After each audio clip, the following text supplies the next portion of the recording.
I want to do the news without my glasses. Like I look better like this, but it's just I can't see, and so well I start with them and start without them. I think we flip it up, but with so much stuff that we're working on today, I'm gonna need my glasses on and glasses off. So I hope you guys understand that and respect that.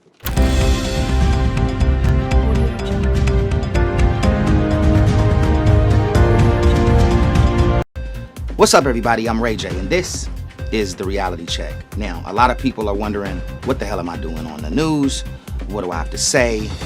Is this going to be compelling? Is this going to be something that has substance to it? Well, it has it all.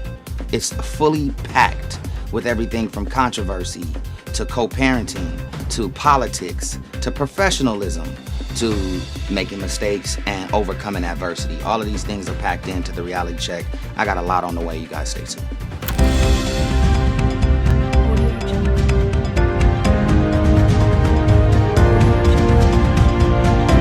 Let's get into the Diddy situation, okay? Everybody's flipping out. Nobody knows what to do. Nobody's saying nothing. I know I did the first interview on News Nation, and now I see a whole lot of interviews coming after. Are you guys waiting for somebody to, like, be the front runner to speak out and to say what they feel? Because I'm not scared. Are there really tapes? Are a lot of people being implemented into this crazy criminal investigation that's going on right now? How many people are in it? How many celebrities are involved in what they're saying? Or it was important for me to come online, to do interviews where it not just shows you that I'm here to help and I'm here to be a voice of reason to try to find a solution for the future young entrepreneurs. It's also saying, listen, Diddy was my friend, not was.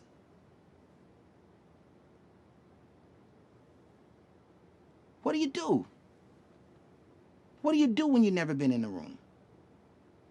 What do you do when you've never seen all this shit that people are talking about? Do you believe it? Everybody's innocent until proven guilty. So should I fall back and wait? Should I be a voice of reason now? Should we create roadmaps so new young entrepreneurs don't go through things like this because you might catch it before it happens? Are there enough mentorship programs for people to follow? Are there other leaders who have an outstanding track record who can help create a new blueprint so when some of these young entrepreneurs and people who are making money, who have influence, are falling by the wayside and have not jumped over the edge yet? Can you save them? Can you save us? Can you save people who are making a lot of money, who have power, who have not been raised under a certain household that shows them how to respect and love and have moral integrity? Is Diddy all there is? Is this what represents hip-hop? This is what represents hip-hop in its entirety. That's not true. So what do we do now? If you look on my Instagram, if you look on all of my social media platforms, I created a roadmap that I felt could help. And I've implemented a lot of things that we can do as a society in unity to try to stop this from happening for our future industry. Do you forgive somebody for taking somebody's ass? There's a lot of people out here taking from people. Not only like people are getting robbed of not only their money and their spirituality. They're getting robbed of their womanhood and manhood. Asses are being taken in ways that nobody can explain. Do you chuckle? Do you laugh? Do you help? Do you criticize? Because I see a lot of jokes out there right now talking about baby oil. Everybody got a joke about having baby oil and lube. Is that okay? Is that the message? That was funny, fam. Now what? I don't use baby oil. Lube sometimes in sex makes it better. Should I come out with Ray Y jelly and do some kind of like skit and say, KY just gave me a deal. Ray Y jelly, I got 1,000 of them. Ha ha ha ha ha. Ray Y. That funny to you? It's not to me. Because there's a victim out there that has been caught up in something that has affected their lives. And if it has something to do with that, or it has something to do with any other products or any other thing you're hearing about, it's distasteful. What do? Who do we talk to? God bless you. I'm exhausted with negativity. I'm exhausted with the people in this industry that have power who are abusing the power. I can say a lot of names. I won't today, but I will soon. Just stay tuned. Everybody eventually will get the reality check that they are looking for.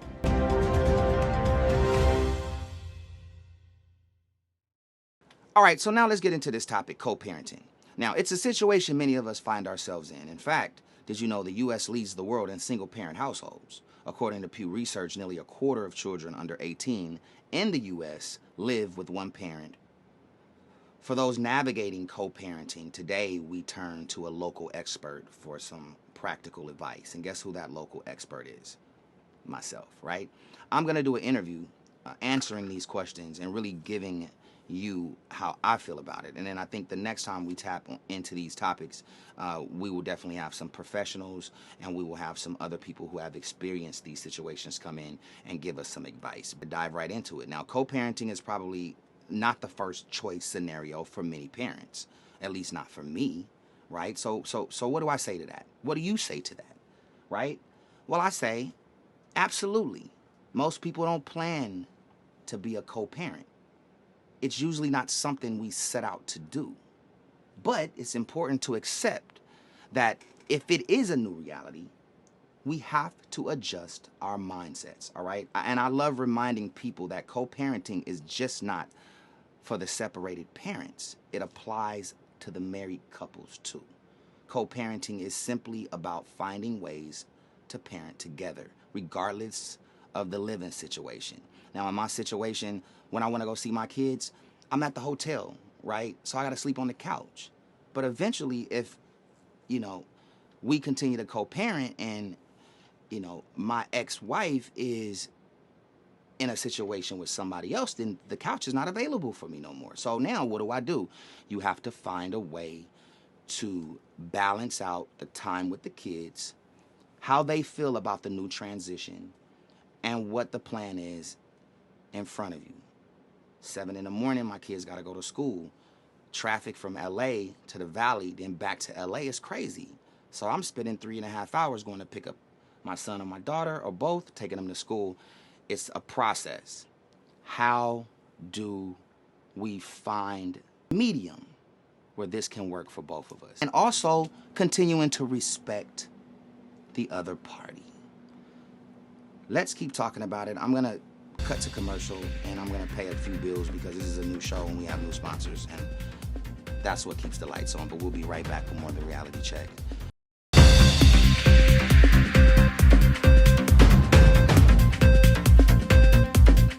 The stock market seems to face some real challenges over the next 2 years. Last year, a major banking crisis had only a temporary effect when it could have caused a much bigger disruption. Today, there are 2 wars, both involving oil and major demographic shifts. But the market, well, it remains unfazed. Political events like Biden's decline or Trump's legal battles haven't influenced the market's reactions either. Even earning reports, whether strong or weak, have failed to cause significant shifts. So with many factors not moving the needle, it's hard to pinpoint what might actually trigger a market disruption. What do you think? What do you think has the biggest risk to the market, right, in the near future? Because I don't know. We'll be back.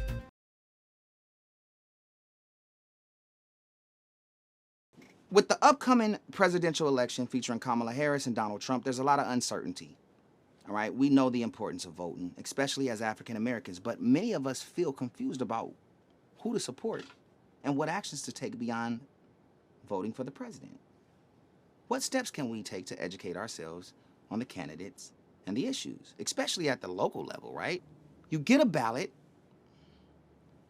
you want to vote for the president, but most people who are young, who are voting for the first time, don't understand that there's so many other things you need to vote for before you even get to vote for the president. So what do those people do?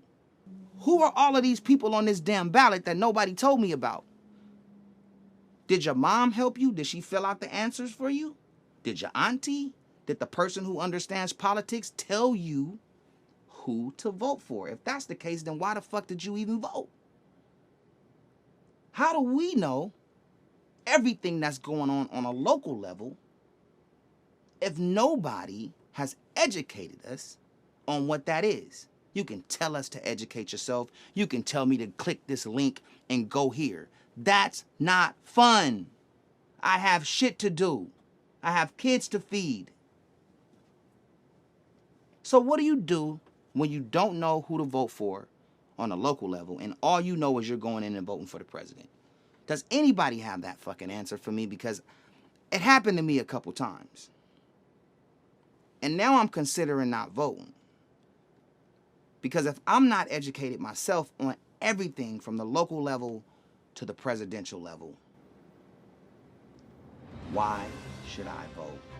Because you gave me some answers to fill out. It's a good topic. Let's talk about it more. It's the first episode. Next week, I'll have guests, and we'll have some interesting conversations about everything I laid out on the table today and much more. This is the reality check. You guys stay tuned. It is so much more we will tap into next week. I'll see you soon.